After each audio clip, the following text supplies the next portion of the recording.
Welcome to Modern Aikidoist Podcast. My sincere thanks to listeners and those who have liked, subscribed, and commented. Your interest is noticed and deeply appreciated. In today's podcast, I'm going to address a listener's question about staying motivated to keep training. There are many reasons people lose their drive to keep learning. Some are internal and some are external. Before you can fix any problem, you need to troubleshoot the cause. Realizing that you are bored with classes or the idea of training is unappealing are symptoms. We need to dig deeper to find the cause of them. Thank you very much, Idan, for the topic suggestion. I think you bring up something that a lot of people struggle with or have experienced. Let me start with some internal causes for lack of motivation. Idan mentioned a bit of what he is struggling with, and it sounds like at least a part of it is internal.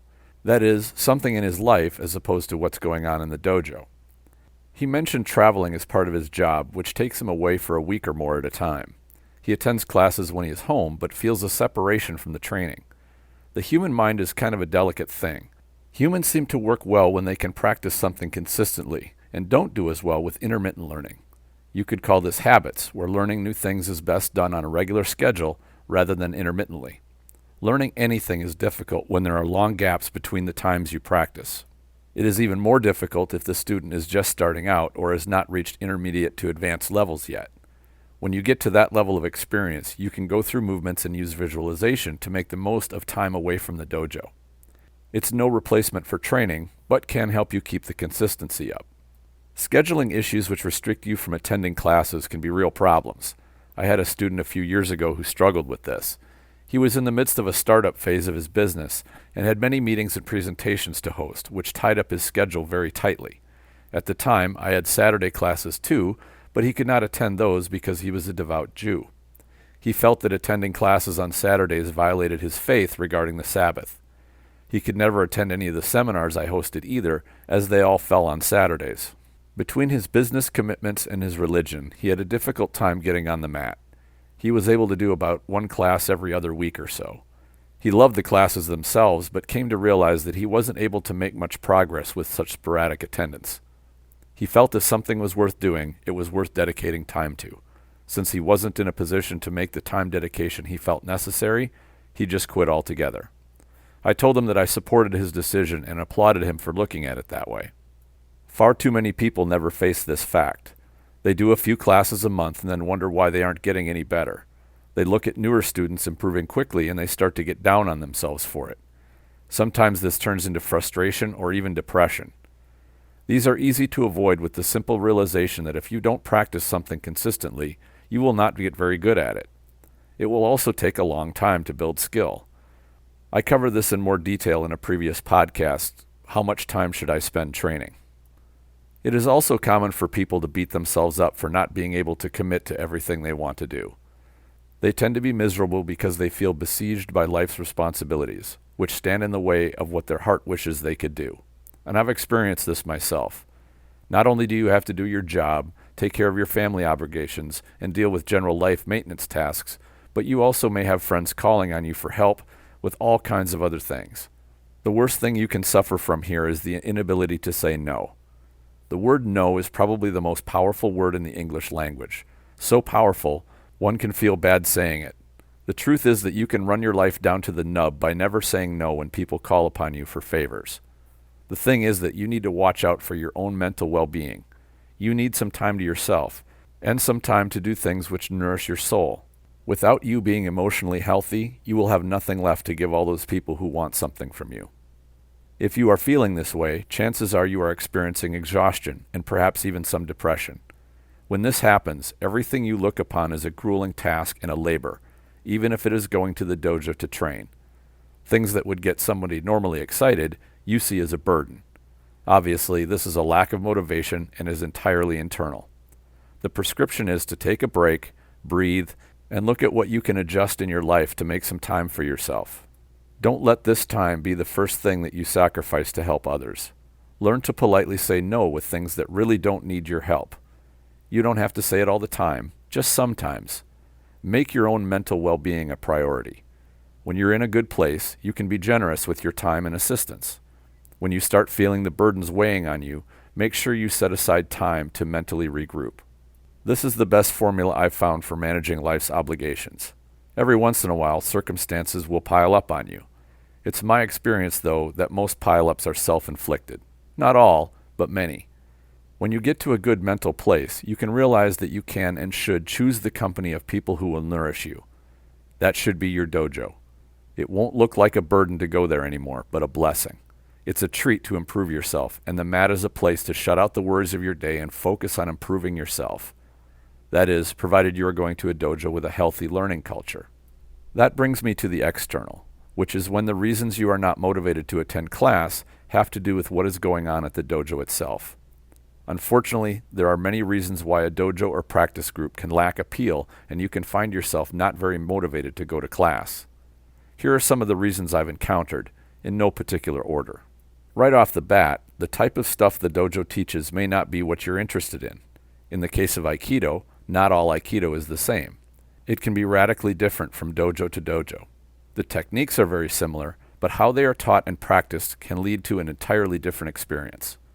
The food on a menu at one restaurant might look much like that of another restaurant, but the dining experience can be worlds apart, not just in the food quality, but in the quality of the experience overall. I had this same experience years ago when I was searching for an Aikido dojo. The first one I attended was very formal and stiff. The other students and instructor were distant, and this was the atmosphere in the dojo. They all seemed content with it, but it really wasn't what I was looking for. I was really interested in Aikido, but found their classes were not compelling me to return. After I finally found a dojo which suited me better, I would also visit other dojos every chance I got. Mostly when I traveled for work, which was not terribly often, but I did get to visit a fair number of dojos. Each definitely had its own feel to it. Some were extremely formal, and going into them felt like walking into a Catholic cathedral. They had an impressive presence which was conveyed through the ambiance. Students would come in, get dressed quietly, and proceed to the mat where they silently stretched and warmed up. If someone did speak, they spoke at a whisper, but it appeared that no extraneous talk was part of the atmosphere. During class, no one except the instructor would speak. At the end of class, students left the mat, quietly changed back into their clothes, and left. I was glad to experience the class itself, but would never be compelled to return to that dojo. It wasn't the fact that they didn't show decent techniques, which I really don't remember. All I remember about that visit was a very cold and impersonal experience. It may be that a lack of motivation can come from the fact that you want to learn a martial version of Aikido, and the group is not focused on that aspect of Aikido. There are many dojos and instructors who approach their Aikido as a kind of partnered movement practice only. A prospective student called me a few years ago asking about Aikido classes for self-defense. He told me that another Aikido dojo nearby told him, "That's not what we do. You will need to find another dojo if it is self-defense you're interested in." I was shocked by this admission, although I appreciated their honesty. At least they were willing to be forthright with the student rather than taking his money until he found out they were not teaching an actual martial art. The last thing I can think of in terms of general dojo atmosphere and culture which can affect students' motivation is politics. Sometimes the effects of politics might be easily spotted and felt, or might be beneath the surface and not noticed until you're there for a while. That is, toxic politics. It might be a few students with poor attitudes, questionable personalities, i.e. egomaniacs or immature people, or those who seem to enjoy hurting others. These can definitely kill motivation for students to come to class. The head instructor, or other instructors, and the senior students are responsible for the culture and atmosphere in a dojo. They must be diligent about seeing what is going on in a group and dealing with the issues before they start adversely affecting it. Many don't attend these problems and let things slide. The result is that often students are quietly driven away and from their perspective are just not motivated to come back. They want to train and learn, not deal with political garbage. What I have described may not be the direct actions or behavior of the instructor himself. The head instructor or regular instructors could be the issue too. It is a huge problem if your instructor doesn't take class seriously. The symptoms of this can be all over the map. Maybe he doesn't show up to class consistently, and you're left to wonder whether if you show up, there will even be a class. Larger dojos and professional ones don't do this, but many martial arts instructors run very small classes out of rented or borrowed space. If an instructor is lax about showing up, he shows a lack of commitment. A teacher leads by example and is setting a bad example to his students. Students won't take class any more seriously than the instructor. Not for long, anyway. The instructor may be physically present, but is bored and has lost the passion for the art. I wish I had a nickel for every instructor that I've seen who is clearly checked out and doesn't show any significant care or attention to his students. They stroll around casually and gab with other instructors while students are practicing. Students pick up on this very quickly. Once students feel they are being ignored, their motivation for coming to class plummets. The martial arts community also has many instructors whose goal for being on the mat is to show off and bolster their ego. They are there to impress students with their abilities and relish in the adoration they get from impressing students with what they can do. They aren't very interested in teaching or building that skill in students. When students finally realize this, which takes some time, they often lose interest in showing up. The problem gets even worse when the instructor is some kind of a sadist. There are a few of these types of instructors out there who try to impress students by showing them how many ways they know how to inflict pain. The students end up being the victim and remain for a while hoping they will get to learn these skills. The most dedicated and resilient students usually stick around to learn, but many quit because being hurt on a regular basis so someone else can show off is not appealing to normal people. In the end, you should look at both yourself and your dojo to find out exactly what is sapping your motivation. It may be a combination of issues working simultaneously. If everything is working right, you should be excited at the prospect of going to the next class. When you are done with class, you should feel that you learned new things and progressed, if even only slightly. You should be excited about what you learned and look forward to the next experience. You should feel that the instructors and other students care about you and are ready to help you improve. If these are not your experience, something is wrong. If you find your lack of motivation is internal, you should try to address that in your life. You might talk to your instructor, who should have some good ideas for you. If you find that the problem is with things which are going on in the dojo, you should think about mentioning them to the head instructor. I know that this can be a sticky situation, especially if you feel the head instructor is part of the problem. You'll have to use your own judgment here. There is no hard and fast formula, since circumstances can be so different. As you think about it, though, think about whether you realistically believe the issue can be fixed by the staff. If you believe that it cannot be or will not be fixed, perhaps it's better to move on. Never fight a battle which cannot be won.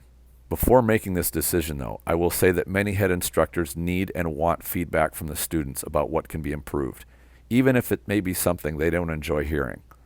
If you're ready to quit anyway, what would you have to lose by telling your instructor that you are thinking about leaving because of what is going on? You at least give him a chance to fix it, whether you are there or not. When you find a good group to learn in, you will look forward to going to class every time. It's worth seeking out such a dojo because it's a life-changing experience, in the very best way. It is fine not to settle for a lackluster experience. Life is too short to waste time with things which are unsatisfying. What do you think? Please share your comments if you're watching this on YouTube or in BitChute, or go to the Facebook group Aikido the Martial Side and post a comment. The Spirit Aikido Online program is now live. Subscribers get access to video training and mentoring to techniques and training methods I've adopted from other martial arts to make my Aikido more practical. There's a link in the description section. I invite you to check it out. I always enjoy hearing from listeners of the show, whether through comments or questions. Thank you all for sharing your interest. Enjoy your training.